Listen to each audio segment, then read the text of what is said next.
रामकृष्ण हरी. पानिये हिरा न भिजे, आधनी हरळ न शिजे, तैसे विकल्पातेन लिंपिजे मनोवृत्ती. श्री गुरु ज्ञानोबराय म्हणतात, पाण्यामध्ये हिरा भिजत नाही किंवा कितीही अग्नी लावला तरी दगड ज्याप्रमाणे शिजत नाही, तसं समाजाकडून कितीही विकल्प होऊ द्या, साधू पुरुषांची मनोवृत्ती बिघडत नाही. महाराज, या ठिकाणी एक गोड उदाहरण आहे. माझ्या हातात दुधाचा ग्लास आहे आणि एखाद्याने धक्का मारला तर दुधाचा ग्लास पालता होतो, दूध सांडतं. दूध का सांडलं? ग्लासमध्ये दूध होतं म्हणून सांडलं का धक्का दिला म्हणून सांडलं? तर ग्लासमध्ये दूध होतं म्हणून ते दूध सांडलं आणि मला धक्का देणं हे निमित्त मात्र झालं. तसं श्री गुरु ज्ञानोबरांनी समाजाने किती धक्का दिला, किती त्रास दिला, पण त्यांच्या तोंडातून अपशब्द गेला नाही, कारण त्यांच्या हृदयात, त्यांच्या अंतरात त्यांनी काही साठवलंच नव्हतं.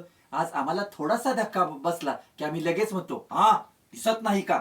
याचं कारण असं आहे की आमच्या हृदयामध्ये आम्ही काम, क्रोध हे विकार साठवून बसलेलो आहोत. म्हणून माऊली म्हणतात, ज्याने अंतरात काही साठवलंच नाही त्याचं बाहेर पडणार काय? म्हणून अंतर हे शुद्ध आणि सात्विक ठेवण्याची गरज ज्ञानोबराय सांगतात. मग समाजाचे कितीही धक्के बसू द्या, तुमचं मन विचलित होऊ शकत नाही.